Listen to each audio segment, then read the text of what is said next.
बिस्मिल्लाहिर्रहमानिर्रहीम, अस्सलाम वालेकुम नाज़रीन। आप लाइव प्रोग्राम देख रहे हैं, मैं इमरान खान हूँ। ये जो सवाल अभी उठा रहे थे चौहान साहब, ये सवाल वैसे वैलिड है।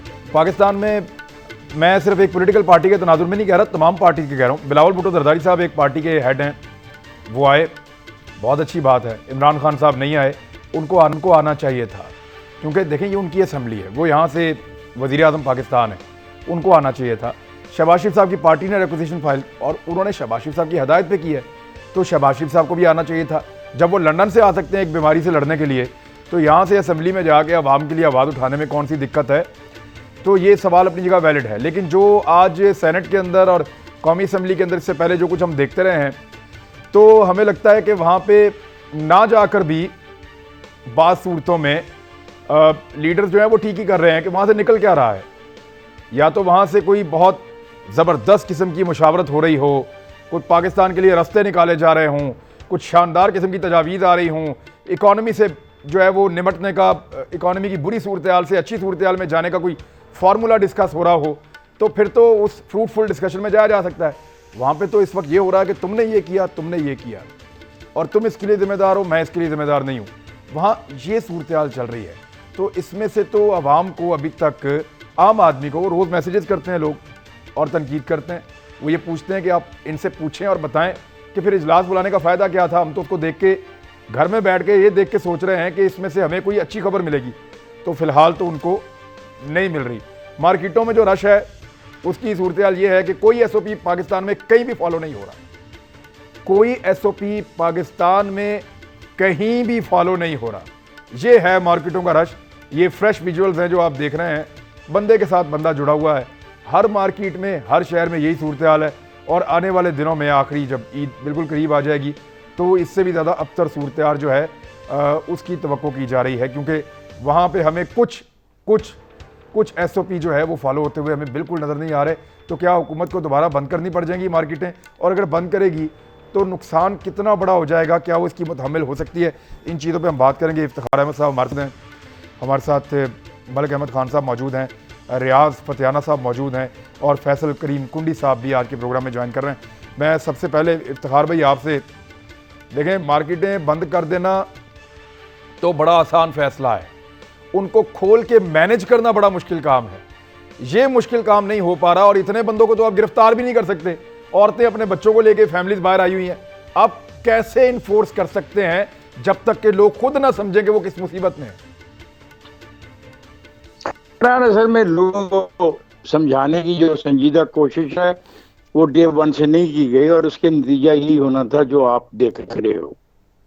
अब जो मर गया सो मर गया, बस, और तो कुछ नहीं कहा जा सकता। नहीं तो शहबाज शरीफ साहब के अलावा किसी और को तो समझ नहीं आई इस बात की, या फवाद चौधरी को आई है, वो भी नहीं जा रहे? नहीं, अगर नहीं आई उनको समझ तो मैं उनका जिम्मेदार नहीं हूँ। उनकी सोच और उनकी फिक्र उनकी जात का मसला है। मैंने से आपने सवाल किया है और मैंने जवाब दिया, जो मर गया सो मर गया, क्योंकि जो सूरत हाल आप दिखा रहे हैं और मुझे भी पता है वो यही है। दूसरी बात जो बड़ी वाज़ेह और क्लियर हो गई है, पाकिस्तान में गवर्नेंस नाम की चीज़ अगर कोई थी, अब सब लोगों को आ जानी चाहिए, वो नहीं है और वो हम टोटली एक्सपोज हो गए हैं। हम 144 का नफाज भी करने की सलाहियत नहीं रखते।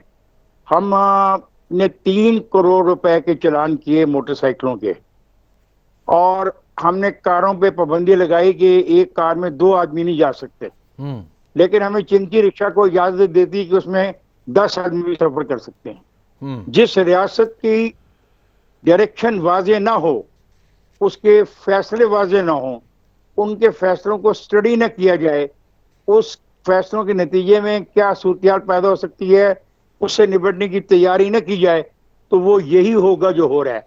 तो मेरे ख्याल में कि ये गेम अब ओवर है और बहुत ही संजीदा जरूरत है कि what is the future of Pakistan, क्योंकि ये तो सारा एक्सपोज हो गया है। प्राइम मिनिस्टर भी एक्सपोज हुआ है, अपोजिशन भी एक्सपोज हुई है, हेल्थ सिस्टम भी एक्सपोज हुआ है, आपके गवर्नेंस का सिस्टम एक्सपोज हुआ है, आपकी पुलिस एक्सपोज हुई है, हर एक डिपार्टमेंट एक्सपोज हो गया है। किसी ने 1 अरब रुपए जाके वो पता नहीं क्या बना दिया है, और किसी ने इस शहर के अंदर लाहौर में वो क्या होता था, फवार सी लोगों पर डाल के माल बेचा है, किसी ने एक दिन सड़कों पे वो वासा की मशीनों में पानी डाल के तो माल रोड को धो के कह दिया कि हमने ये कोरोना पे काबू पा लिया है। तो ये तो सारी खेल खत्म है।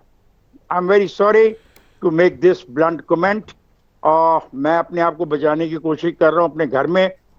अल्लाह ताला मेरे पे रहम करे, अगर मैं बच गया तो ठीक है, वरना रियासत मेरे लिए कुछ नहीं कर सकती, और रियासत एक्सपोज हो गई है।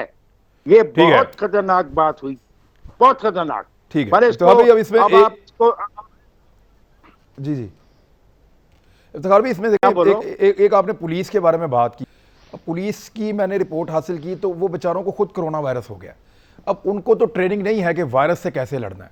वो पुलिस वाले तो बेचारे क्राइम फाइटिंग के लिए वहां पे होते हैं या लोगों को थोड़ा सा मैनेज करने के लिए। इन्होंने मैं पहले बात मुकम्मल कर लूं, मैं थोड़ा फैक्ट आपके सामने रख दूं कि पुलिस का मैंने डाटा इकट्ठा किया, बेशुमार पुलिस वालों को कोरोना हो गया। जितने लोगों के टेस्ट कर रहे हैं उनमें 10-20% जो हैं वो इफेक्टेड निकल रहे हैं। और ये सारे वो लोग हैं जो हमारे लिए सड़कों पे आए, ये सारे वो लोग हैं जिन्होंने हमारे लिए नाके लगाए। इनकी कोई ट्रेनिंग नहीं थी, ना इनके पास कोई इक्विपमेंट था, ना इनको एक्स्ट्रा फंड दिए गए, बल्कि इनके अंदर से कटौतियां की जा रही हैं। मैंने वो भी डॉक्यूमेंट देखे हैं कि बेचारों की कटौतियां हो रही हैं पुलिस वालों की। तो ये तो उनको फल दिया जा रहा है, एक तो उनको वायरस के सामने बेयारो मददगार खड़ा किया, दूसरा अब उनकी कटौतियां हो रही हैं। तो ये हम इदारों को तो सर कसूरवार नहीं कह सकते, ओवरऑल पेंडेमिक ही ऐसा, अब बचें कैसे उसमें से? नहीं इमरान, ये आप ऐसे बिला वजह उनको सपोर्ट करना चाह रहे हैं इदारों को। अगर वो जो सिपाही जिसको आपने नाके खड़ा किया था तो उसको सामान देना मेरी जिम्मेदारी थी, गवर्नमेंट ऑफ पाकिस्तान उनकी जिम्मेदारी नहीं कुछ भी नहीं दिया उसको। अब वो उसका तो कसूर नहीं है ना बेचारे का सर। मैं उसकी बातें नहीं कर रहा, मैं तो यार कह रहा हूँ सिस्टम ही खत्म हो गया। मैं तो कह रहा हूँ गवर्नेंस खत्म हो गई। मैं कह रहा हूँ आपके सारे इदारे पिट गए। मैं कह रहा हूँ आपका है ही कुछ नहीं, अब आपके जरूरत ही नहीं है। आप क्या कोई हुक्म मानने को तैयार नहीं है? गली मोहल्ले में वाला आदमी सरकार का हुक्म मानने को तैयार नहीं है, सरकार के हुक्म मानने को तैयार नहीं है, उन पर अमल करने को तैयार नहीं है। तो रियासतें ऐसे खत्म होती है ना।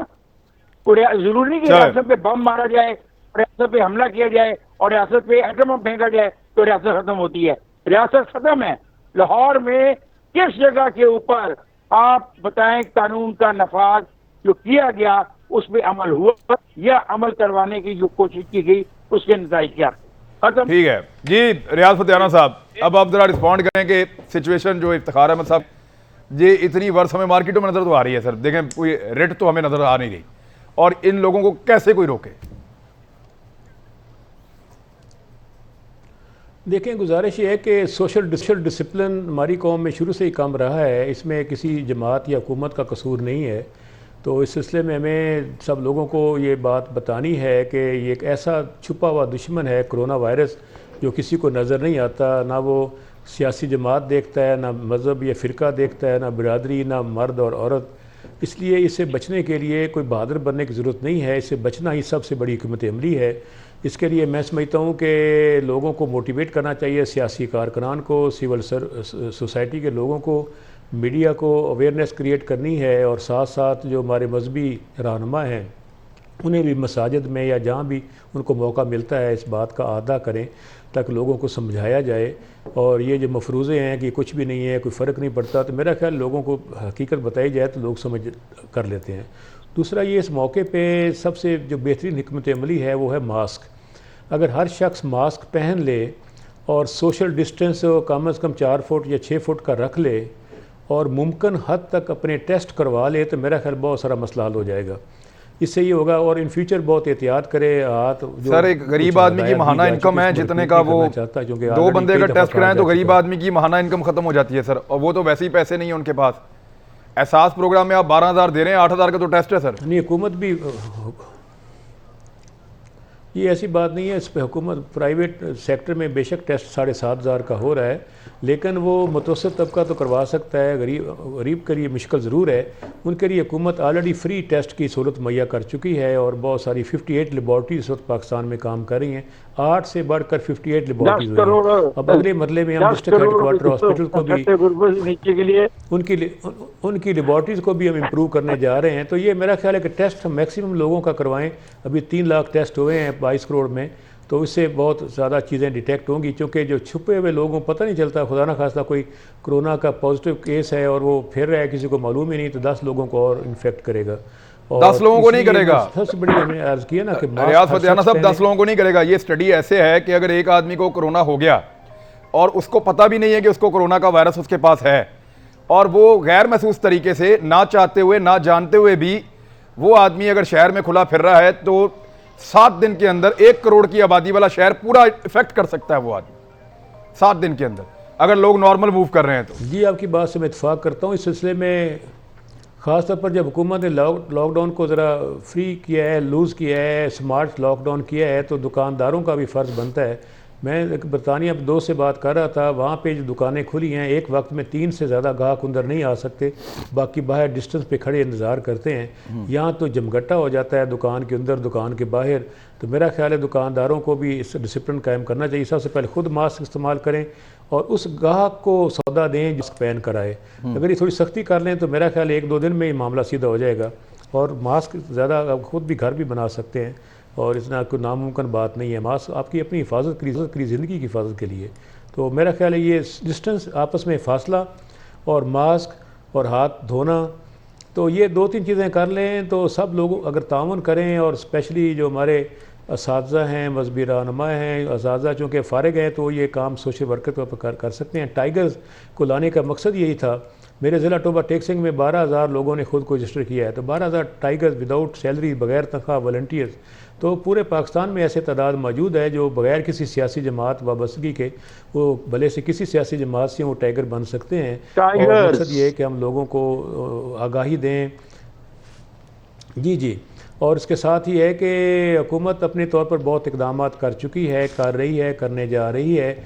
आखिर आवाम की मुंतखब हुकूमत है, कोई बाहर से तो नहीं आई ना। तो इसलिए हमारा फ़र्ज़ है, हम अपना फ़र्ज़ अदा कर रहे हैं और हम चाहते हैं कि ये वो मौका है।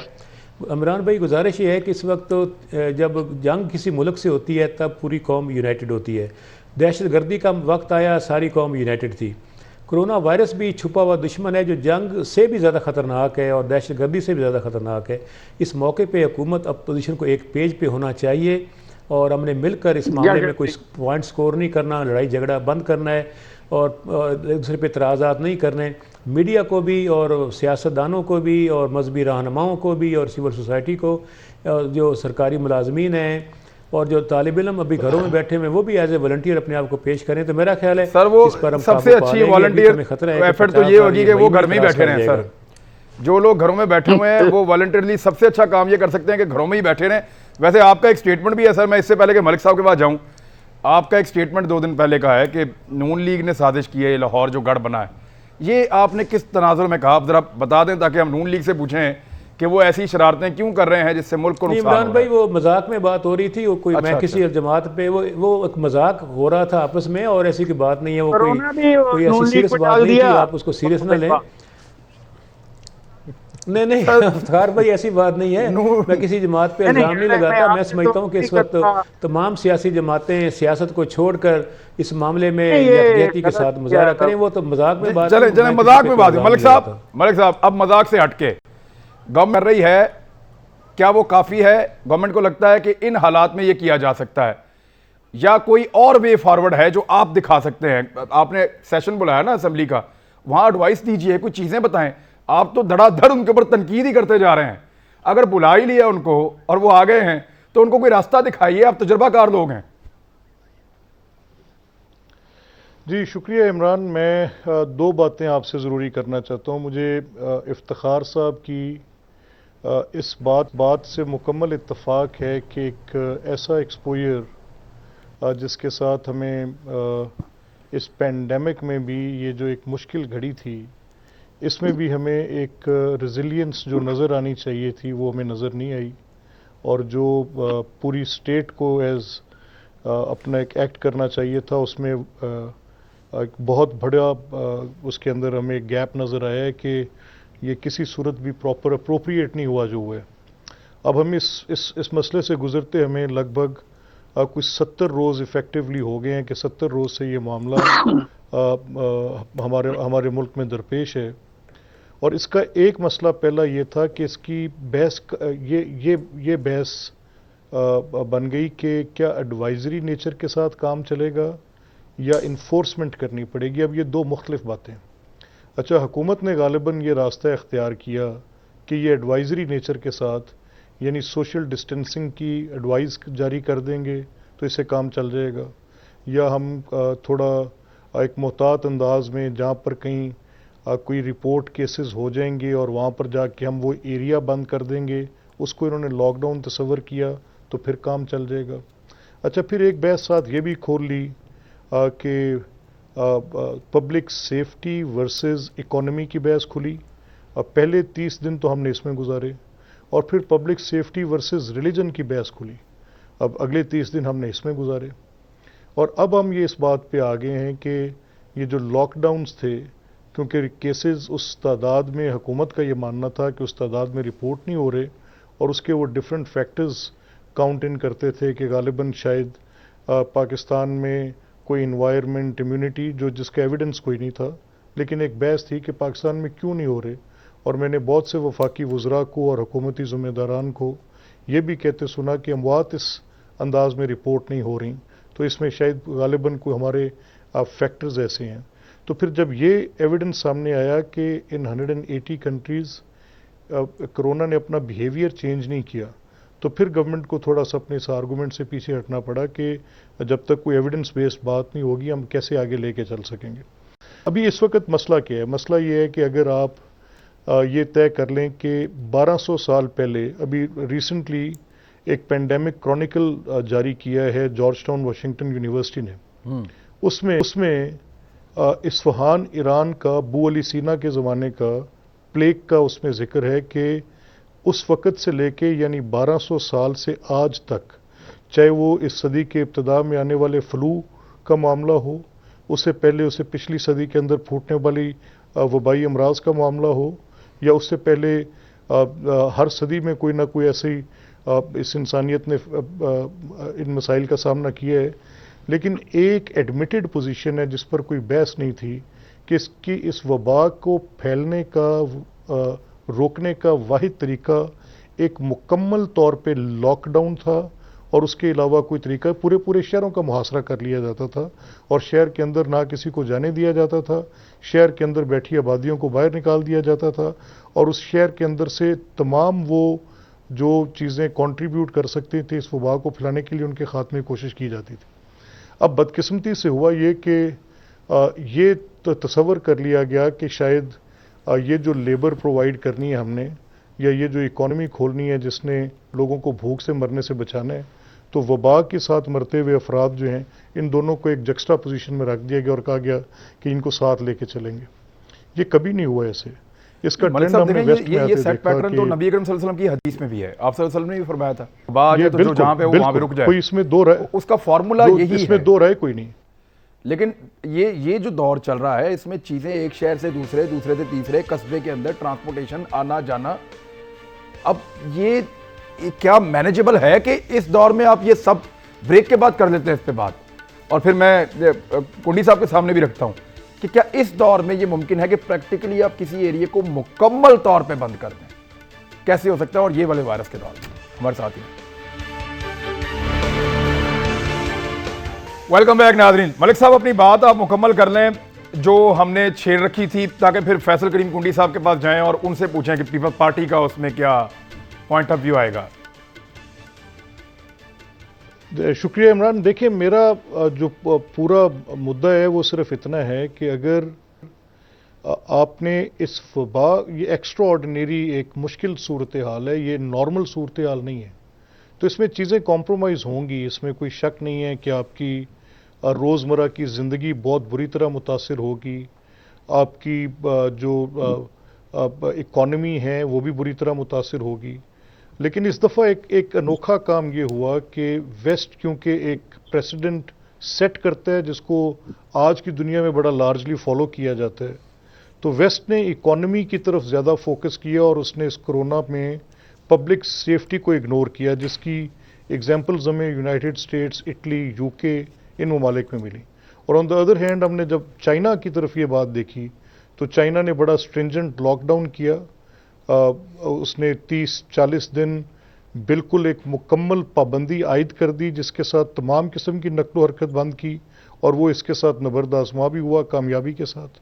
तो इन दो स्ट्राइकिंग एग्जाम्पल्स में हमने वो परसूट की जो वेस्ट की तरफ थी, और हमारे प्राइम मिनिस्टर की तो अगर देख लें जो यूनाइटेड स्टेट्स के प्रेसिडेंट ट्रंप की स्टेटमेंट्स थी, मोर और लेस सिर्फ तर्जुमा था कि जो सर डू यू थिंक कि प्राइम हमारे पास मिनिस्टर एक ने चॉइस बात की, वो थी उर्दू में सर बात की। आपके ख्याल में हमारे पास कोई और चॉइस थी? देखें, चाइना का और पाकिस्तान का कंपैरिजन करें, उनका प्लास्टिक मनी है, हमारे यहाँ पे नोट चलते हैं आज भी, हाथ लगाते हैं लोग चीजों को। नहीं, वहां का और ऐसा- यहाँ का लाइफस्टाइल मुख्तलिफ है, नहीं, नहीं, ऐसा- टेक्नोलॉजी का जमीन आसमान का फर्क है। नहीं, ये वो चीजों को मैनेज करने के लिए उनके पास टेक्नोलॉजी है, वी डू नॉट हैव, उनके पास पैसे हैं, हमारे पास वो नहीं है। नहीं, इमरान, जी जी वक्त की किल्लत को सामने रखते हुए ये एक बड़ी तवील बहस है, लेकिन वबा के फैलने का बाकी किसी चीज के साथ कोई ताल्लुक नहीं है।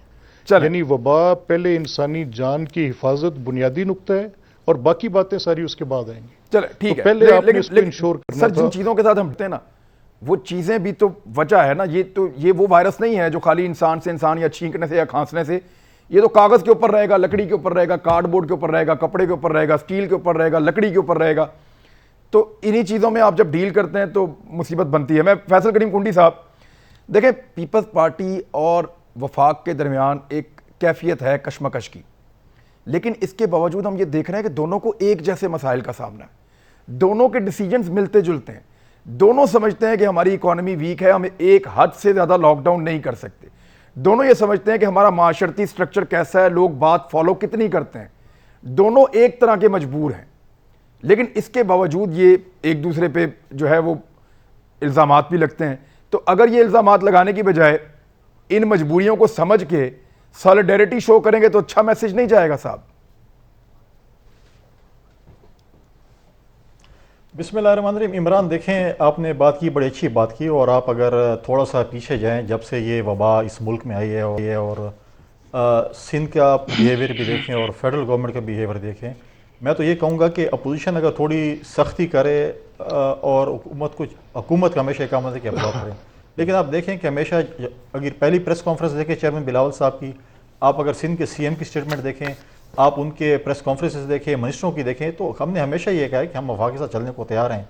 वफाक देखें, इस वक्त इमरान खान वज़ीर आज़म है, उस वक्त भी चेयरमैन बिलावल ने उस दिन भी अपनी स्पीच में असम्बली में कहा कि वो आगे बढ़ें और बताएं हमने क्या करना, हम उनके साथ चलने को तैयार हैं।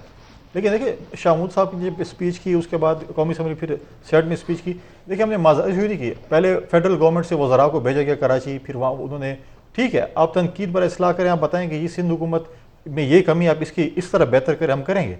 लेकिन ये नहीं कि आप अगर हम एक दूसरे के खिलाफ शुरू हो जाए माजराई, और ये स्टार्ट ही फेडरल से हुआ। आप देखें उनके वज़रा की, उनके स्पोक्स पर्सन की जिस तरीके से थी, तो हम तो अभी भी कहते हैं।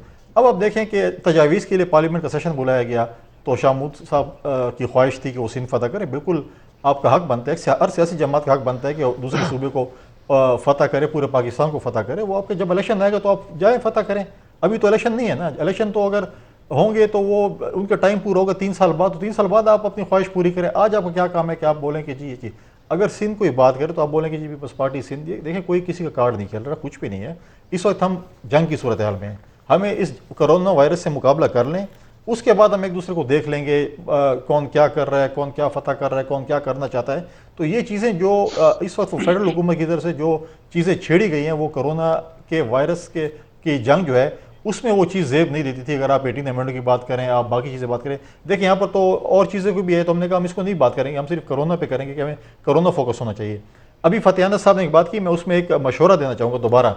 देखिए, इन्होंने कहा कि जी आपने टेस्ट की बात की कि वो टेस्ट अगर एक फैमिली कराए जिसमें आप 4 बंदों का कहें तो तकरीबन 35,000 के लगभग उनका खर्चा है, क्योंकि एक फैमिली में अगर मियाँ बीवी और 2 बच्चे उनके हो तो ये 4 लोग होते हैं।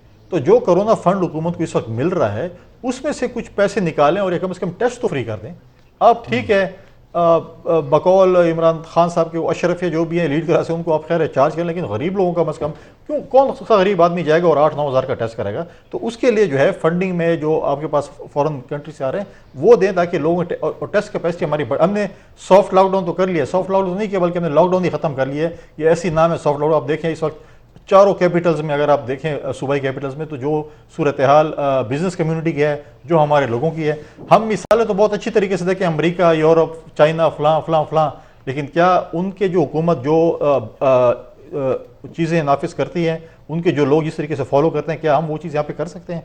आप देखें, दो दिन पहले सऊदी ने कह दिया कि ईद के 5 छुट्टियों में हमारा कर्फ्यू होगा 5 दिन, ठीक है, उनने पहले से अनाउंस कर दिया। देखिए, आपने SOP, आप क्या मसाजिद के साथ आपने एक मुआहदा किया 20 पॉइंट्स का, 80% मेरे ख्याल में इससे भी ज़्यादा होगा कि वो फॉलो नहीं हुआ।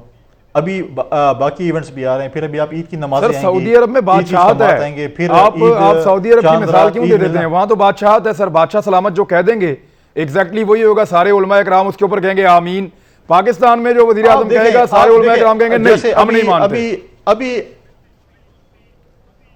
अभी अहमद साहब ने बात की ना कि जी US की, अब देखिए, अब अमेरिका में 80,000 लोग मारे गए, हमारे वॉर ऑन टेरर में 1 लाख प्लस हमारे में 80,000 लोग मार दिए अमेरिका ने, फिर भी जो है ना, मतलब है कोई चीज़ उस पर कंट्रोल नहीं कर सके।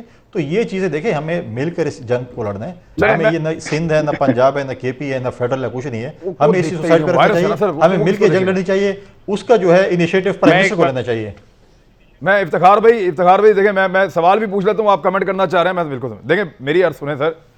यहाँ अपोजिशन कहती है हुकूमत की पॉलिसी ठीक नहीं है, तो अपोजिशन अपनी पॉलिसी बताए ना कि क्या तराबियाँ होनी चाहिए या नहीं होनी चाहिए, वो बताए ना कि मसाजिद खोलनी चाहिए या नहीं खोलनी चाहिए। वो खुद नहीं कहते, वो ये कहते हैं कि उलमा इकराम की और हुकूमत की लड़ाई करा दो, खुद बोलो भी ना, चुप करके बैठे रहो खामोशी से, ताकि हमारी लड़ाई ना हो। इफ्तिखार भाई, अब ये दोगली पॉलिसी के साथ तो नहीं बात चलेगी, या तो सारे इकट्ठे खड़े होकर कहना बंद करें। इमरान, आपने कह दिया ना, अब आप बात गौर से सुनने का हौसला।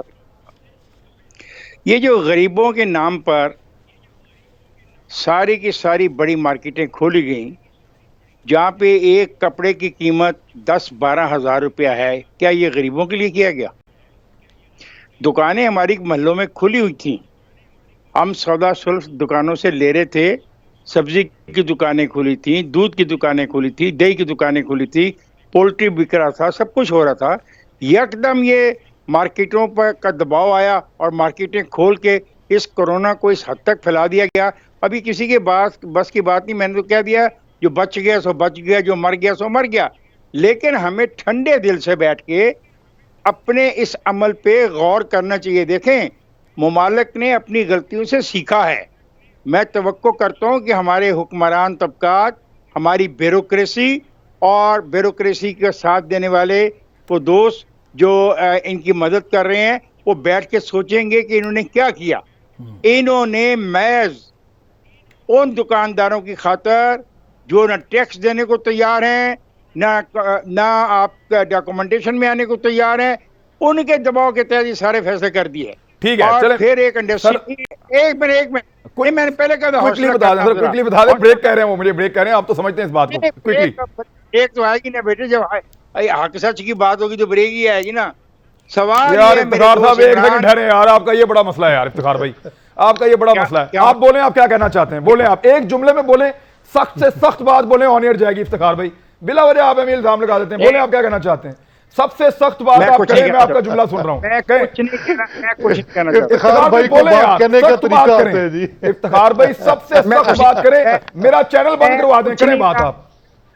और इमरान, तेरा चैनल हले बंद नहीं होगा, तेरी बंद होगा, मेरी बंद नहीं होगा। बंद करवा दें, बोले क्या बोलना है? कोशिश कर, तू कोशिश कर यार। इफ्तिखार भाई ऐसी कोई बात ना, मुझे पता है आपने क्या करना है, आपने क्या कहना है, बिला वजह अभी ना करे यार। ब्रेक ले यार, वापस आते हैं, ब्रेक वापस आते हैं। वेलकम बैक नाजरीन। अब फतियाना साहब, मुझे एक चीज़ आप बताएं कि वज़ीर आला पंजाब उस्मान बुज़दार साहब ने DG खान में Sardar Fateh Mohammad Khan Buzdar institute of cardiology का संगे बुनियाद रख दिया है, और सरदार फ़तेह मोहम्मद खान बुज़दार जो हैं वो उनके वालिद गिरामी हैं। सर ये की चल रहा है सर, खुदा का नाम ले इन चीज़ों से जान छुड़ाने के लिए कि नवाज शरीफ मेडिकल कॉलेज, नवाज शरीफ अस्पताल, नवाज शरीफ फ़लाँ, बेनज़ीर फ़लाँ, और इनके नामों से जान छुड़ाने के लिए अवाम आपको लेकर आई है। अब वो तो फिर भी मशहूर लोग थे, यहाँ बुज़दार साहब ने अपने वालिद साहब के नाम पे सरकार के पैसे से अस्पताल बना दिया। सर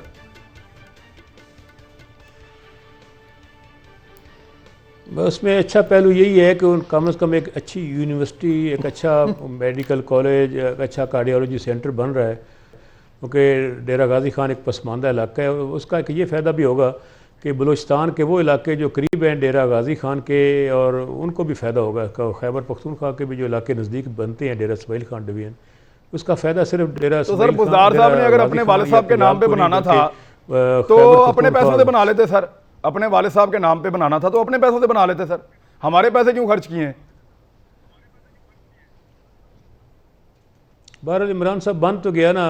देखना तो ये है कि नाम जो भी हो, जो बच्चा पैदा हो रहा है वो काम क्या करेगा, तो काम तो आवाम के फ़ायदे की करेगा ना। तो मेरा ख्याल इस पे में थोड़ा सा आपको भी बर्दाश्त कर लेना चाहिए। नहीं सर, ये नहीं है नाकाबिले बर्दाश्त है सर। ये इसका जवाब देना पड़ेगा या नाम बदलना पड़ेगा सर।